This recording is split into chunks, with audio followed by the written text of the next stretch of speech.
I was reminded of a time when I was a software developer and we created the world's greatest application. It was going to be the greatest thing ever for this particular population of people. And we implemented it, we rolled it out, and nobody would use it. We didn't know why. We had no idea why no one would use it.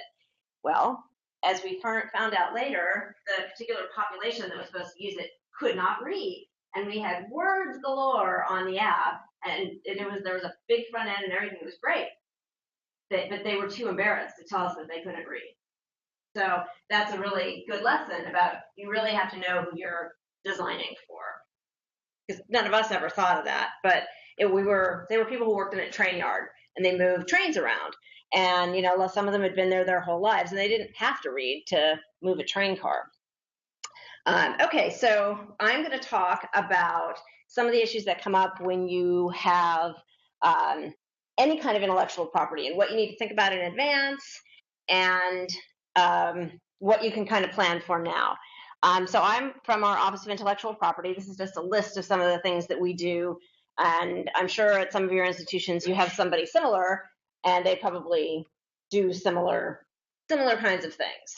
And so what we do is we help our PIs. We have to get our technology out there. We try to facilitate collaborations, and one of the things that Bill was talking about, someone in our office had worked pretty closely with him through the process of both of the technologies that he talked about. So some of the things that you need to think about before you even get started, or before, as you're starting down the path, is you need to think about if there's might be a patent related to this. Are there copyrights? Is there a trademark involved? And there also pretty often comes up ownership concerns about who owns what, especially if you're spinning an app out. And there are a lot of regulations and privacy concerns, particularly privacy around HIPAA. What kind of data are you collecting? Where is it going to be stored? Does it need IRB approval? And lots of other regulations that I think Bill talked a little bit about before. So we'll go through the kind of what they are. And these are sort of the different types of intellectual property that might be in really pretty much anything you do. Copyrights almost assuredly will be in it. Copyrights protect the expression of an idea, not the underlying idea itself. That's the realm of patent law. And patents protects concepts, compositions of matter, other different things. They can protect algorithms, but those are getting much harder to come by these days. So one thing that you should be aware of is a right of publicity or a right of privacy. We'll talk a little bit about that in a minute. Like, who are you putting into your app? Whose pictures are you using? And that's true really in anything. And trademarks are also really important, because if you want your application to be really successful, you want people to have a great name to refer to it by, that's easy to remember, that is easy to write, and it can really help you in sort of your marketing efforts. Okay, so any sort of mHealth thing or anything that you're putting together is more than likely going to have multiple types of copyrights. Software counts as a literary work, so anything you write is going to have copyright protection attached to it. Any musical work, sometimes people put music in their application. It's particularly like if it's a stress-related app, you might have music to help people deal with that. Copyrights in music are their own little special challenge of problems, and that's just kind of based on the history of copyright law in the country. You probably aren't going to have a pantomime in your mobile app, but you might. You never know. And these are just all the things that are covered. Any sort of pictures, graphics, those may all potentially be covered by copyright. If you put an architectural work in your app, which you might if you were trying to do a map or something, you need to be aware that sometimes those are covered by copyrights. And it's better to find that out in advance before you send stuff out and it's too late. And you may not have thought, okay, well, of all these pieces that I'm pulling together, You know, okay, well, maybe there's some copyright in a picture or something, but there's a lot more that you kind of need to be aware of in advance. Okay, so copyrights have a very specific set of rights attached to them. There's no use right to a copyright. You can't use a copyright like you use a patent, but you'll see that in lots and lots and lots of different agreements because people think you should have a use right. But all you can really do with a copyright is you can prevent somebody from copying it, distributing it, adapting it, performing it, and displaying it. And certain ones, like a performance right, is applicable to something that's a performance. So you may not have that as part of your app, but you never know. Depends on what you're creating. And copyright protection attaches as soon as something is written. It used to be, and there are some older lawyers who think you have to actually file for copyright protection. You do not have to do that. Copyright protection attaches as soon as something is written down or, quote, reduced to a tangible medium. That's what the law says. And you don't have to register it, and a lot of stuff you probably won't, but it can be a good idea to register something. And the reason why you might not want to register something, particularly for software, is that one of the requirements is you have to provide physical copies of the code. So the government asks for that so they know that you actually wrote something or you wrote the code.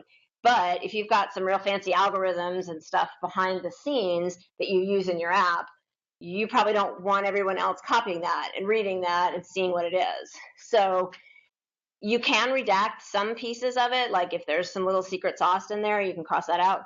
But there are a lot of times when people decide not to file with the Copyright Office.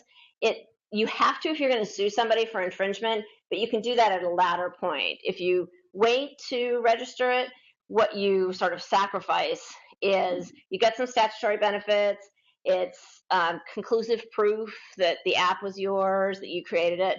So sometimes what a lot of people will do is they might take pieces of something if it's a big application, say they've got photographs that have gone in there or some screen designs or things like that. They might register those, which people are going to see anyway, but they may not protect the code behind the scenes. And if you can't figure it out or back into it, you probably want to protect that. And you can talk, if you have people in your IP office, they can usually give you some pretty good advice about that. And it also depends on how likely is someone to copy something. You know, we have a lot of things that are just paper materials, and we generally register those because it's so easy to copy them. Okay, trademarks are my favorite thing in the law. I forgot to mention I'm actually a lawyer, but I do work in our Office of Intellectual Property office. And trademarks are my favorite things in the law because it's the only thing in the law that's about shopping. So I was very excited to take trademarks when I was in law school. And so a trademark can really be anything. It can be a word, it can be a symbol, it can be a smell, it can be a sound. Have you guys been listening to the Olympics recently? And where NBC comes on and bing, bing, bing, those 4 sounds, those are trademarked because they're uniquely identify, oh, I'm watching the Olympics, or what are some other? There's some other ones. AT&T has another one. Victoria's Secret has a trademark in the smell of their perfume that comes out of their stores. Certain colors can be trademarked, like the Pink Panther insulation. You know, you've seen that fiber. I don't even know who makes it. Owens Corning, maybe. But anyway, it's that pink insulation. So they have a trademark related to the color pink as it relates to insulation. So, because when you see it, you go, oh, that's the Pink Panther stuff. So it's anything that can build up an association in your consumer's mind with your product. And there's really 2 kinds of trademarks. One is a federally registered trademark.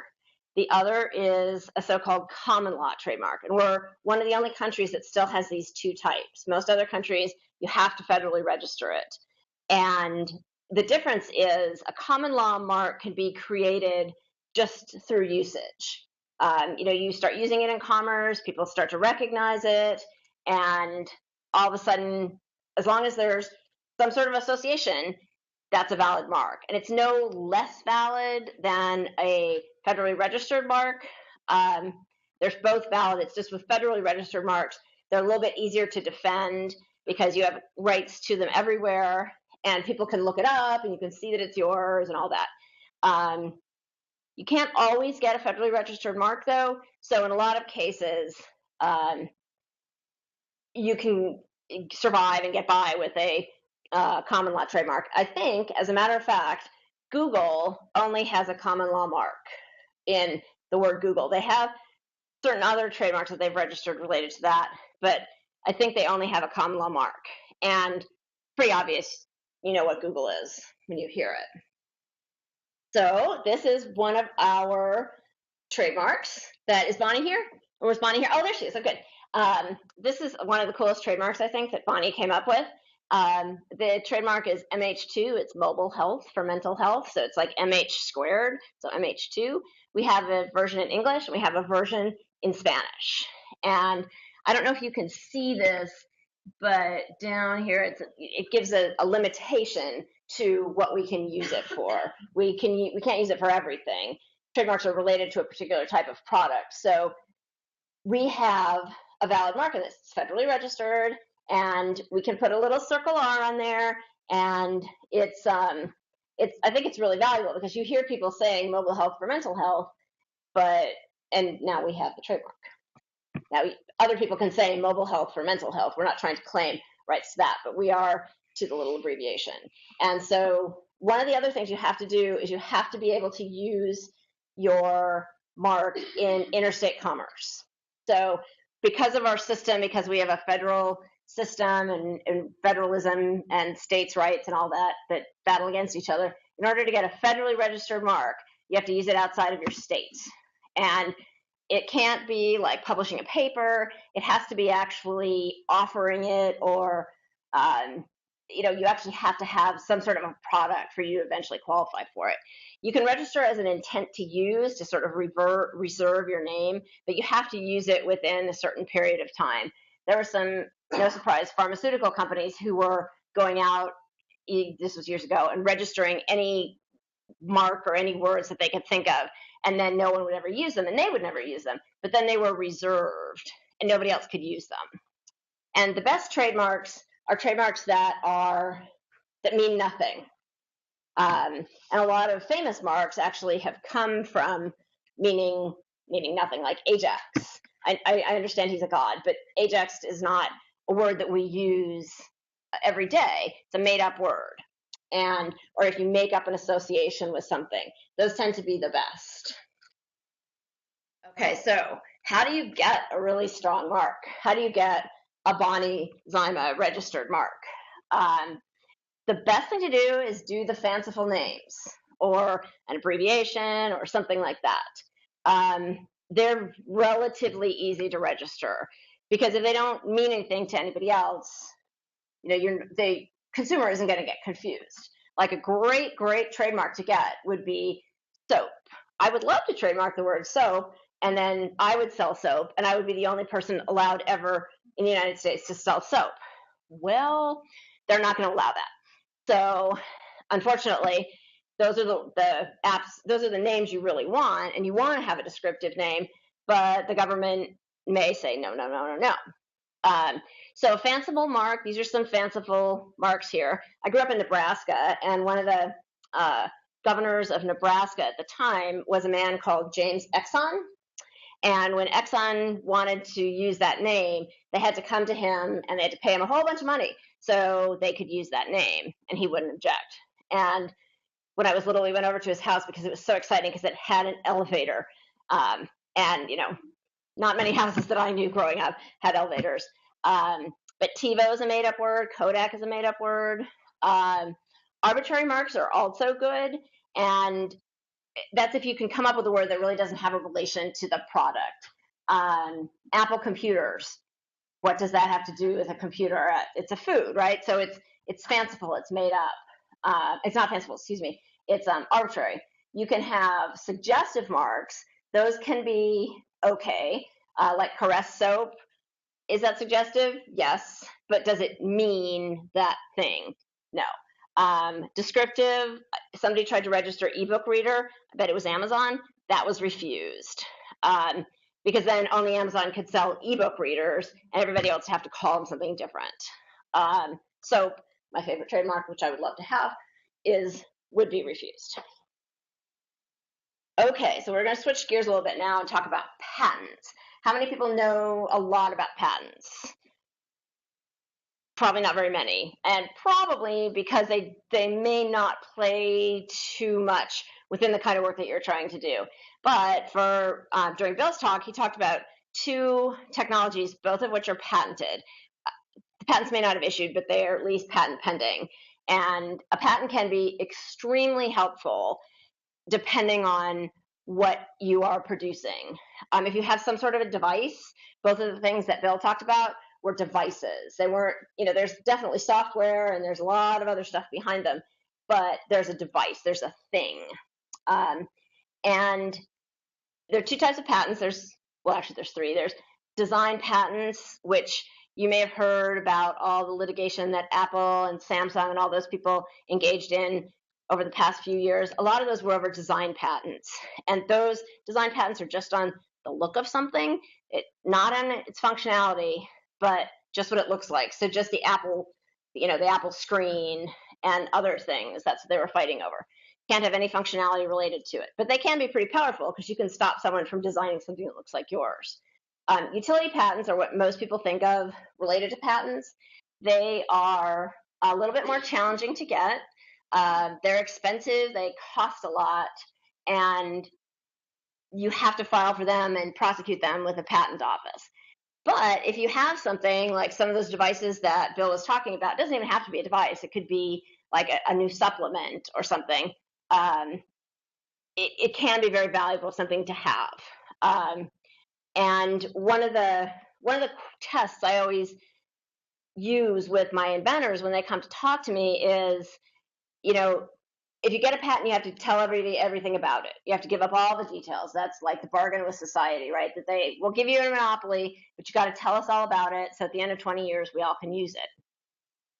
And you may not want to give all those details up. So we have a lot of things that come to us that have an algorithm behind them.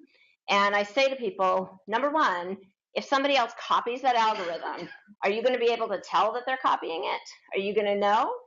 Like, say, a dashboard type of thing. Somebody has some unique algorithms behind a dashboard, and you see a competitor that has a dashboard that's similar. How are you going to know that they copied what you did?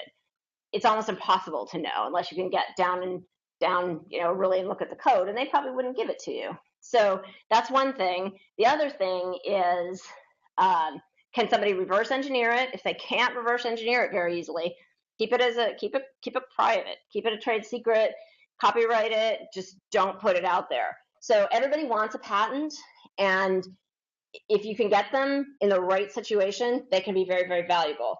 But you don't necessarily have to have a patent to be successful. And the Copyright Office is not really granting them patents on algorithms and business method patents very often today. So to get a patent, what you have has to be novel. It has to be useful. I think there's only one patent that I know of that was rejected for no use. So that's a pretty low bar there. And the high bar is the non-obviousness, because when you think about it, there's all sorts of art and stuff out there, and you have to really have something unique about what your device or your thing is that, most people wouldn't have thought of. Like when Bill was talking about using radio waves to monitor your digestion. Well, I don't think anybody thought of that. So that's something, it's unique, it's useful, it's novel, it's non-obvious, and there are certain restrictions on things that you can't patent. You can't patent a human, you can't patent laws of nature, you can't patent abstract ideas, or something that is impossible. For example, a perpetual motion machine. Artistic works, that's the realm of copyright. Anything written, that's the realm of copyright. And what you will find out if you are developing any of these types of solutions is more than likely you're going to have two intertwined patents and copyrights. And they sort of go hand in hand. The software a lot of times will, enable a patent, and you'll see them pretty tightly coupled together. And so what we do is most of the time we have licenses that do patents and copyrights. Okay. Let's see. Okay, trade secrets. Trade secrets are something that not everybody knows. Probably the most famous one is the formula for Coke. That was a big trade secret. You have to keep it locked down. And this is a very important point that sometimes a better strategy, if you have an algorithm or something you want to keep secret, is to keep it a trade secret.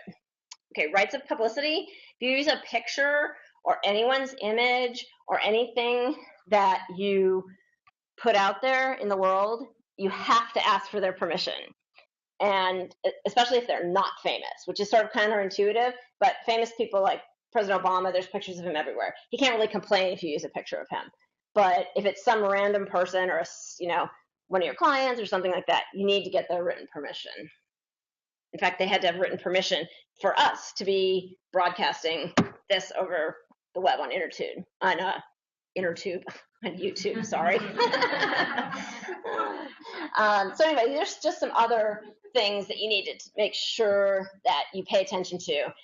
Make sure that if you have an app or anything that's coming out, make sure that everybody has assigned ownership to your company or to the university. You don't want any ownership fights. And people have talked about the regulatory issues, privacy laws, HIPAA laws, and the Apple user agreement was the bane of my existence for many, many, many years. And we tried to get them to change it, and they wouldn't. They said, we're Apple, we don't have to. So we all just had to agree. FDA regulation, I'm not an expert in that, but as Bill was saying, plan for compliance, and not everything is going to be regulated. Open source software is a whole nother sort of can of worms that you may want to pay attention to at the beginning. You also need to have a terms of service for your app and have a DMCA policy. It's the law. A lot of people don't have them, but you have to have a way for people to report copyright violations. This just happened recently. The FDA has lowered the bar for certain types of apps. You still have to protect their data, but apps that are like general wellness apps, those are not needing regulation anymore. And something that maybe mentions a specific disease, but it's like a healthy lifestyle wellness app, like a UV app. I'm very pale, so that's important to me. So those are some new changes related to that. And our office has been conducting an app contest, where I think this is our third year. And Bonnie won last year with her app. So it's actually been really useful. It's stimulated a lot of good ideas and good products coming out of it. So if that's something your institution might consider, it can generate a lot of good ideas for you. We have sort of a speed dating thing where people with ideas can connect with programmers who might want to produce something. And we have good prizes. We wish they were higher. But people can win $5,000 per track, and we have the chancellor has a particular app now, so it's getting to be bigger. And it was a lot of work getting off the ground, but it's been really fun, I think. Okay, so in summary, things to watch out for. Have a plan for how you're going to protect your app. Whatever that may be, depending on your particular application or your particular implementation, work with either your IP office or somebody who has an idea about some of these things. Make sure you have proper policies and ensure that you own the app's assets. Even if that's art, that's whatever's in there. Don't hire contractors without proper agreements that are signed in advance. And make sure, to the extent possible, that you don't put infringing content in or anything that infringes on the rights of others. So that was it. Anybody have any questions?